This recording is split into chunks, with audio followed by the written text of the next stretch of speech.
నమస్తే. నేను స్వామి పాతూరి. ఒక చిన్న విషయం అండి. సోషల్ మీడియా ప్లాట్‌ఫామ్ కోసం ఒక చిన్న మాట చెప్పాలనుకుంటున్నాను. అది మీరు ఎలా రిసీవ్ చేసుకున్నా పర్వాలేదు.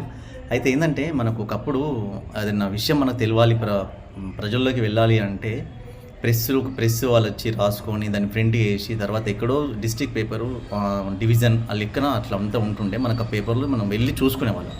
తర్వాత ఏదైనా పెద్ద ఇష్యూ అయితే మాత్రం టీవీలో స్క్రోలింగ్ అది ఇదంటే వచ్చేది. తర్వాత టీవీలో చూపించేవారు. అదంతా ట్రెండ్ అయిపోయింది. తర్వాత ఇప్పుడు ఏంటంటే సోషల్ మీడియా ప్లాట్‌ఫామ్ మన అరచేతిలో వైకుంఠంలాగా మనకు మొబైల్ ఉంది. అలాంటి మొబైల్ ఉన్నప్పుడు మొబైల్‌ని ఎంత నీట్‌గా ప్రజెంట్ చేయాలి, మొబైల్ నుంచి ప్రజెంటేషన్ నీట్‌గా వెళ్ళట్లేదు.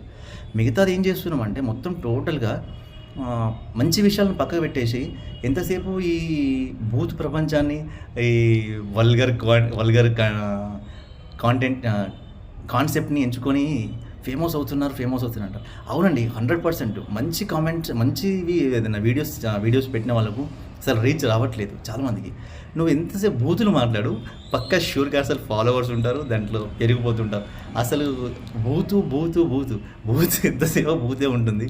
అది కాదు, కొంచెం సేపు తగ్గించండి. చాలామందికి అదే అంటున్నాం.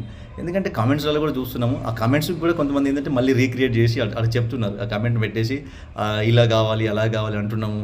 మరి మీరేమన్నా గిట్ల అంటుర్రు అట్లా అంటే, అరే అవన్నీ అవసరమా? వాళ్ళు కూడా చెప్తుర్రు.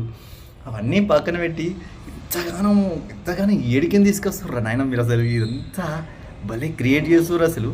కాకపోతే కొంచెం తగ్గించండి ప్లీజ్ రిక్వెస్ట్. ఎందుకంటే మనం కూడా అంతే, ఒక సొసైటీలో వన్ ఆఫ్ ద పర్సన్ మనం కూడా. అంతే, ఇంతకు మించి చెప్పడానికి ఏం లేదు ప్లీజ్.